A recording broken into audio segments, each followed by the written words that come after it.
All right, guys, so as you can guess, we are out here in the middle of nowhere, also known as Tulsa, Oklahoma.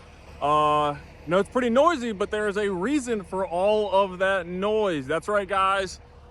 We upgraded to a toter home. That's correct. We got ourselves a 1980s International here. It's got interior, it's got a shower, it's got a toilet, it's got sink, it's got all the nice little creature comforts of home at the racetrack. I've been trying to be able to figure out what I want to do for some of these longer trips.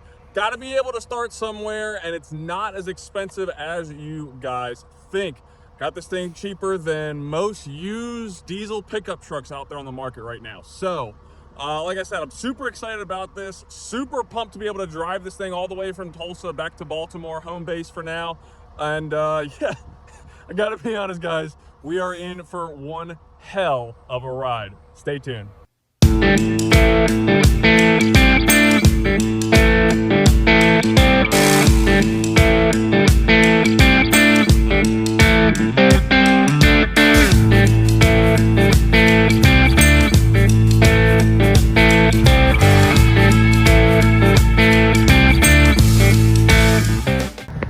That's right, guys, you guessed it, first stop of the trip. You know we got to do it. Stopping at the Buc-ee's.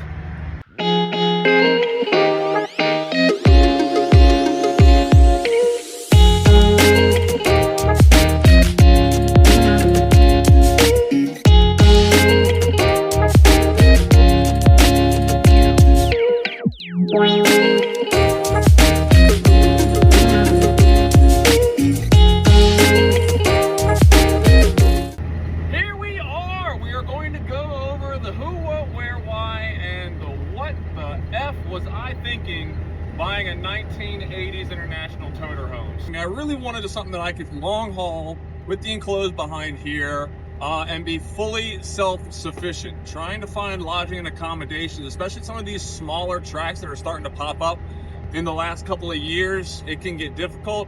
And I mean, I'm trying to grow up. I mean, I'm 35. I'm not old, but I'm not young anymore. So sleeping in the back of my pickup and stuff like that, I'd rather have the comforts if I can afford them.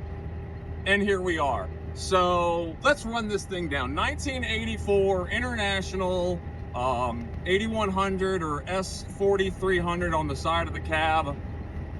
Got a pretty decent conversion on it. I know absolutely nothing about the conversion details. However, what I do know is that it's got 2 couches, the interior was refinished, it's got the AC and heat module, it's got a generator already on the back, it's got a shower, it's got a toilet, it's got freshwater tank, it's got a blackwater tank, it's got TV, fridge, and then a bed right above me as well, a double-sized bed. Door's nice, it's got 2 and 5/16 ball hitch on the back for towing, 7-pin, got trailer brake connector, it's got onboard air, so it's got air brakes and everything like that, so if I need to be able to use the air compressor for air tools, already got the conversion, everything done, which is super cool. The motor is quote unquote from the original owner, it's a Cummins, and brother, it's turned the hell up, so watch out. So I don't know if that means it's a 8.3 or if it's a big cam or any of this kind of stuff. What I do know is that this thing could pull the moon. This thing is stronger than Dominic Toretto's family bond. Like, that's how powerful this motor is. The transmission is a different story. The transmission is fine. It's an Eaton 8-speed. Fun fact, we're going to show the shift pattern here. So let's break down the shift pattern of an Eaton 8-speed. So you've got 1, 2. Now 1, you can kind of see there's 2 marks under like the number 2. You should really start on 2. 1's like what they call a granny gear or a crawler gear. It's really kind of useless. You may get up to like 2.5, 3 miles an hour. So 1, 2, 3. That's a really fun one. And then 4, and then that's your low range. And by then you should be doing about, I mean, with this truck I was doing about 30 when I was getting ready to shift out of 4th. Now, when you go to shift out of 4th, you go around and then you pull up on the high range switch once you come out of 4th, and then you slam it into 1st, and now you're in 5th. So this is fifth gear, and then you're going back into second. Now you're really probably cooking. You're probably doing about, let's see if I can get over here, let these guys in. You're probably doing about 45, give or take. And then, all right, we're going in sixth. All right, and then we flip it over to seventh. Seventh, we're doing up to about 55 miles an hour. Now, here's the thing.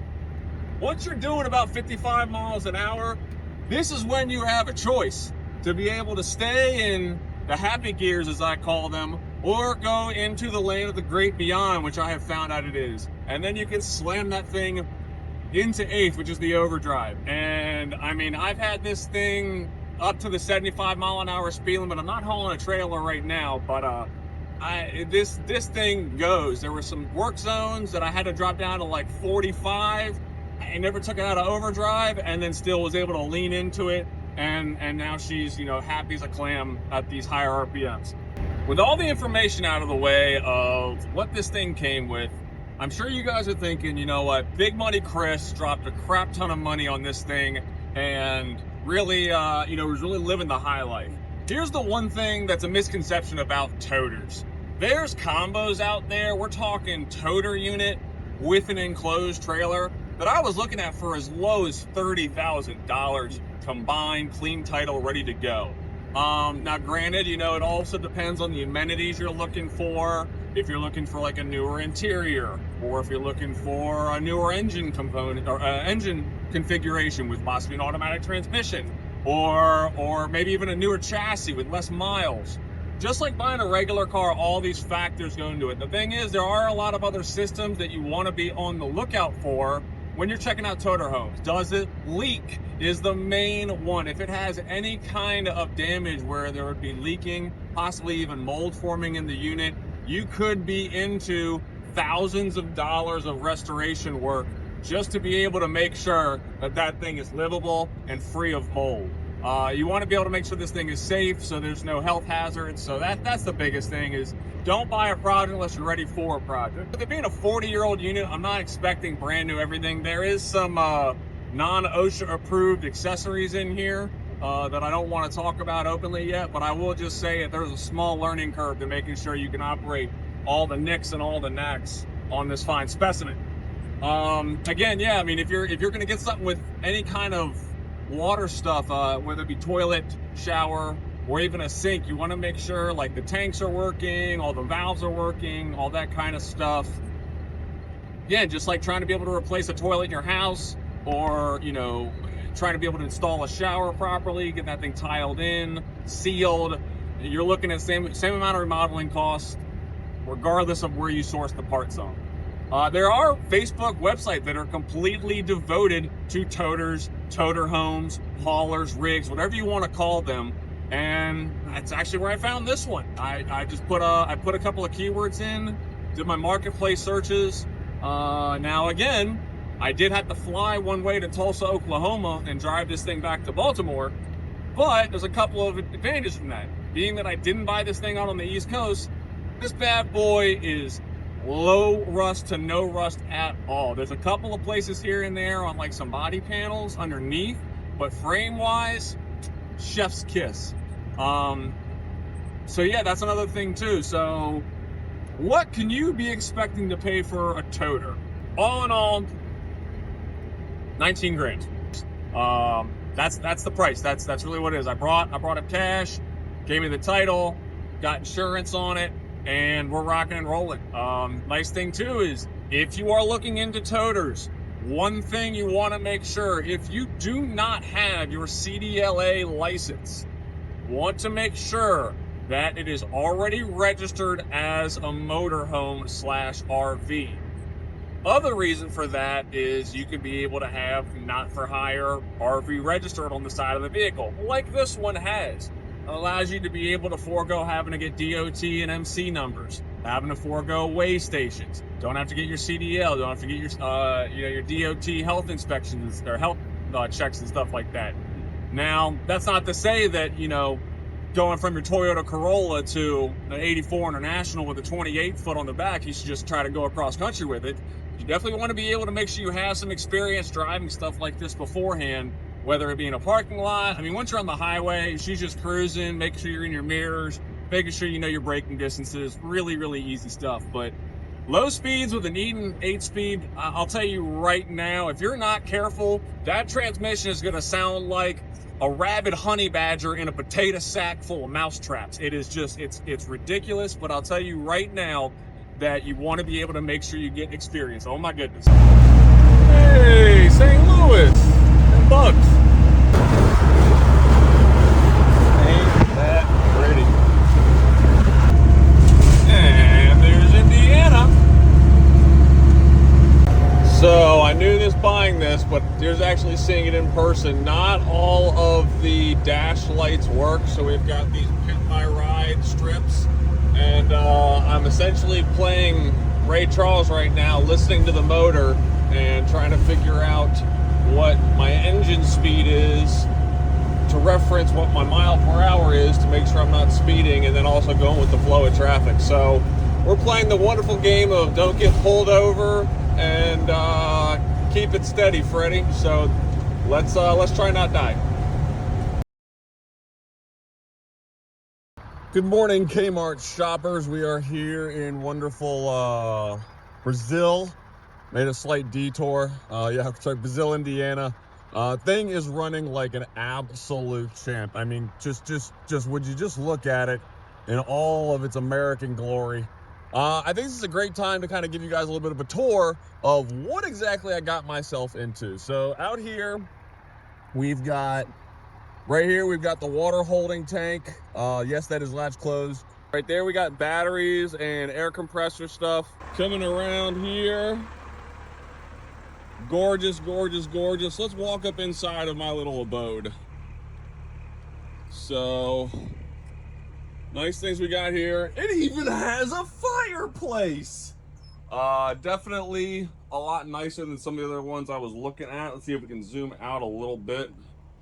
Yeah, definitely a lot nicer than some of the ones I was looking at. It's got new furnished interior. Got a little Harry Potter above the stairs style sleepy bunk for a child. Nice double bed area. Tons of cabinets, AC and heat. I'll go in here. This pulls out to be a futon. This pulls out to be a futon. Got a Roku TV. Got hot and cold water. All the electricals right there for a water setup, which is really nice. Got a nice little mini fridge, microwave, some more storage. And this, while it's not 100% done, is where it's at. So, toilet, awesome. You got vent controls. Still got to finish the ceiling. That's not a problem. And then this hit a bump really hard and the shower curtain fell. But it does have a shower with hot and cold water. So that's going to be really nice of the track. Again, privacy. And then here we're also going to kind of show you guys the cab. Don't excuse the mess. I got all my snacky poos and all the wonderful stuff ready for my going. This is that shifter I was telling you guys about. Man, that Speedo torques more than Megan Thee Stallion.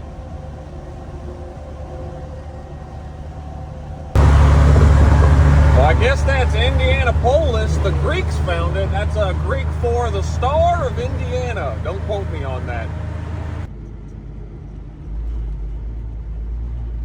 Watch out. Accident reported ahead. No shit, Sherlock.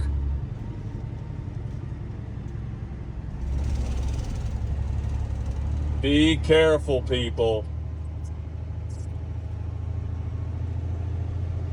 Tractor trailer going off the road. Hope he's safe. Ohio! Oh, would you look at that? A big old fire in the middle of Ohio. Nothing to see here. Nothing to see here. Just wow. The pinnacle of automotive design. What? And here we have downtown Columbus, which was named after Christopher Columbus, who founded it in 1492. Don't fact check that. Look at all of them tiny houses. Driving under this beautiful bridge, going over the Ohio River, so you know what that means, ladies and gentlemen. We are about to hit Pepe Sylvia. Just kidding.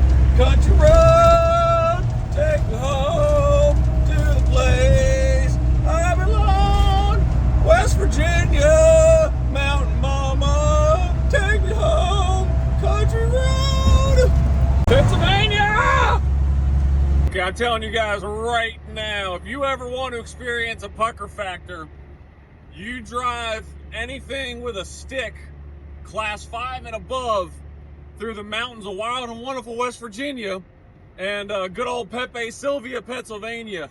And mother of God, I could not poop out a jelly bean. My butthole is so tight right now. Let's break down why. Got this beautiful Pennsylvania town. That's so pretty. All right, boys and girls, let's get on out of here. All right, going from 2nd. Get on the highway to 3rd.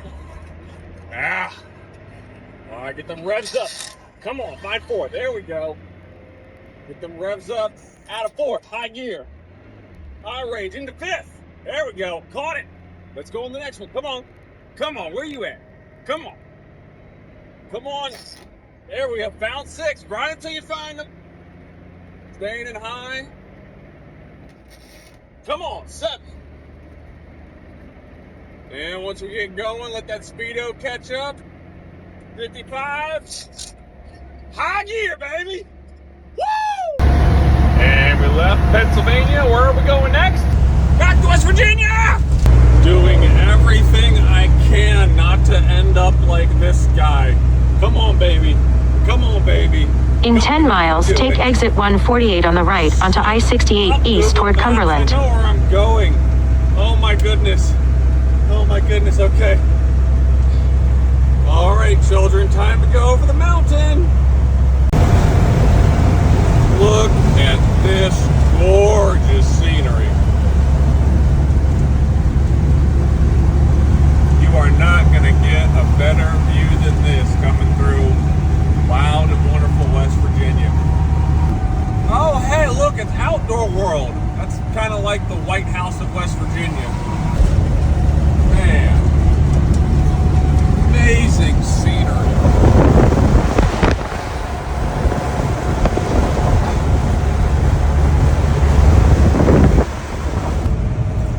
Be careful out there, everybody. And we are home.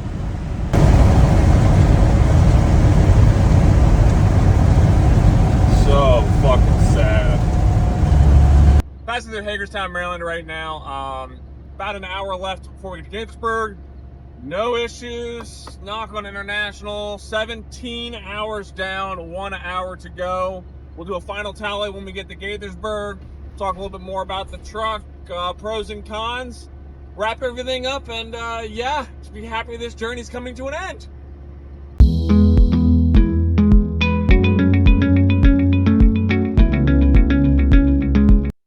Well, hey there, guys. You know, if anything looks different about me, it's because I'm recording this video about a year and 4 months after I did pick up the toter. So unfortunately, a lot of life has happened. However, I'm able to give you an even more in-depth look of what it's like to be able to own a toter, you know, long term. So really you can kind of get an idea of what some of the expenses are versus just buying a regular hauling vehicle. And they kind of see the pros and the cons about it. So let's just jump right into it. The first thing I had to buy was a tire. Now, on these larger vehicles, you need to differentiate between drive tires and steer tires. So what I actually had to buy was a drive tire in the back, dual tires on each side. So be able to do one thing that you can do on a larger vehicle like this versus a smaller vehicle. It has 22.5-inch tires. No, you can't put it on a 22-inch rim. No, you can't put it on a 23-inch rim. It has to be a 22.5 tire on a 22.5 rim. Also, with these larger vehicles, you can get what's called retreads or recaps, which means you can be able to take the actual core of the tire if the tread is gone, and they will rip that tread off and then cap it or retread it with another strip to be able to have new, fresh grooving. There are some pros and cons to this. The pros are realistically is a lot cheaper than buying a new tire in certain cases, especially if it's a name brand. The cons are there is a chance that you can be just like every other one of these big road truckers and be shucking those strips on down the highway without even knowing it. Now, I don't know about you. I don't really have room to be able to keep another 22.5 tire for I guess, the sake of the matter, it's about 3 feet tall, give or take, and weighs well over 100 pounds. So it's kind of bulky. I want to be able to have tires that last. So I went and I bought a non-name brand tire. So the Michelins, your Goodyears, your really name brand tires for drive tires, you'll spend between $400 and $500 per tire. I went with a Sale-Une, and it was only $256. Now, that was including shipping. Went to my local Walmart, was able to buy it online and get it shipped there. If you guys have any questions about larger vehicles and tires and what's good, what's bad, make sure to not only contact the website you buy your tires from, or you can be able to talk to your local dealer for that brand to be able to see what they suggest. Just be aware, it's not going to be a $150 tire like you would have on some of your trailers or other smaller hauling vehicles. So jump right into filter. So I've had to do a fuel filter twice on this vehicle. The fuel filter on the diesel also acts as a water separator. If you're not familiar with how diesels operate, it really kind of keeps the fuel system clean, just because, again, there's only so much. It has about 180 gallon capacity, 90 on each side. So that has a lot of fuel to be able to go through, and the fuel separator holds almost, I would say, just over a quart of diesel in it itself. You can see extremely, labored performance, kind of chugging up hills, not being able to go past a certain speed if you've got a clogged filter. But preloading that filter, being able to jack it back up in there, screw it back in, it's really a pretty quick process, and you can get them cheap. I was able to get each filter for only $36. So you can be able to pick those up at your local parts store. Nothing special. You don't need to have like a Fleet Pride or a heavy parts store to be able to do that. I was able to get both of them at an AutoZone, and they were on the road and they were in stock. So it wasn't something that I had to kind of labor around. However, with something being that cheap, it never hurts to keep one on the truck. I had to change one on the side of the road in Nashville, or outside of Nashville, Tennessee, just because we were having bad performance, and I couldn't wait to be able to get home and do that too. So yeah, so oil change. This is where it's a little bit interesting too, because going from diesel trucks, 3,500 trucks, to something like this, it does have a Cummins. However, the Cummins is a straight 6 10-liter engine. That's right, it's a 10-liter. Your usual Cummins engines in your Dodge pickups are 5.9 liters. I know they've got a couple of bigger ones now at 6.7, but this one is 10 liters, which means it's a 10-gallon oil change with 2 filters. Now, I fill it up with a Rotella from Shell, just because I'm very, very used to working with them in all my vehicles. They have a great product. It's consistent. It works. 1540 weight. It'll work in every diesel vehicle that you have. So if you're looking for diesel fuel, something to be able to look into is the Rotella, or the Delco isn't bad as well from Chevron. Now, quantity. Since it took 10 gallons, I bought 2 5-gallon pails. Now, if you go to your local parts store, you should expect to pay about $150 to $180 per pail plus tax. So maybe something, if you can find somebody doing a wholesale on a bunch of oil, I would suggest doing that. So now with the filters too, I had to go to a fleet services store. So they were able to get the generic ones. I didn't have to buy the name brand Cummins filters or international filters to be able to run this. Something to be able to look out for. So being able to have everything in retail pricing, you've got 180 times 2, so that's 360 just for the fuel, just for the oil. And then for the filters, that was another $70 as well. So realistically, an oil change could cost you upwards of about $400+. I'm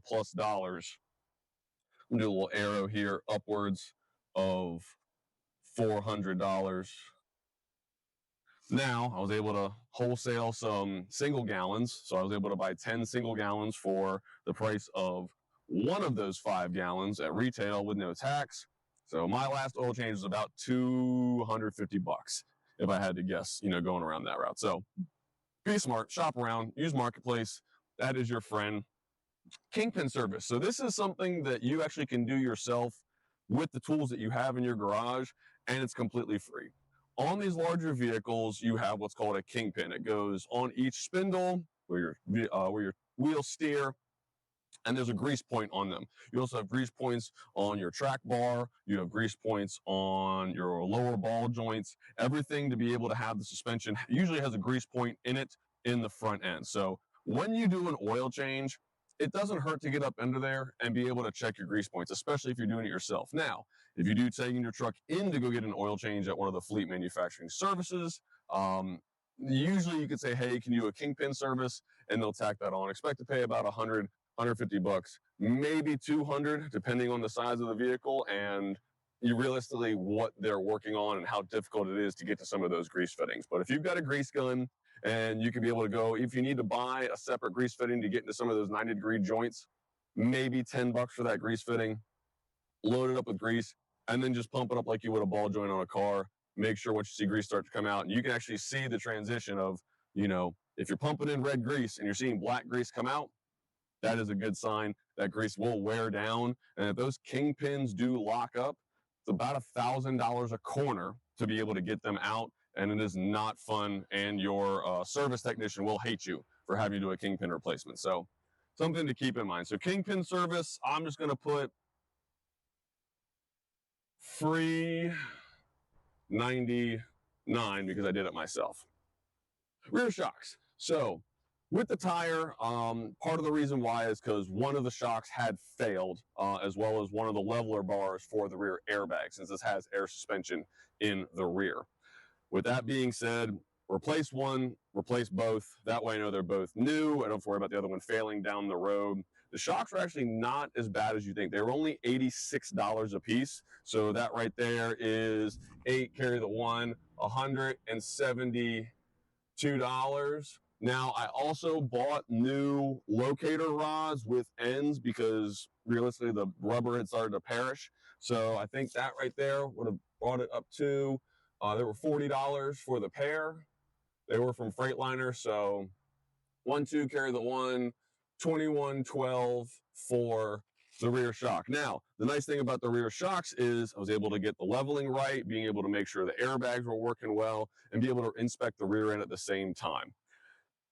All in all, yes, it does look like it's really expensive, but at the same time, if you add this stuff up really quick, we're still right around $1,000 in maintenance for 1 year. I hate to say it, but some of your diesel trucks, depending on age, wear and tear and all that kind of stuff, you're probably going to spend close to maybe more just because you're going to use it for more stuff other than hauling around a race car trailer. I don't have a bed on the back of this, so I can't be able to take this to a dump or do any kind of yard work or anything like that. But all in all, I really think that this was a solid buy. I'm really happy that, the maintenance and stuff like that is easy to do on my own for some of this stuff. I did have a shop do the rear shocks because I didn't have a jack big enough to lift the rear end. I had a shop do the tire, but everything else I was able to do on my own. There's plenty of other videos out there on this great platform of YouTube to be able to learn about your toter home and be able to service it yourself to be able to save some much needed dollars that can go back into your racing program. So with that, that finally concludes this wonderful video on buying and owning my first toter home, 1 year in review, and everything about that. So if you guys like what you see on this video and want to see more content like this, don't forget to like, comment, and subscribe to the channel. And don't forget to check out other episodes of me working on my vehicles and seeing this stuff, plus great episodes of the Dirt Drop podcast. Take it easy, guys. Thanks for watching.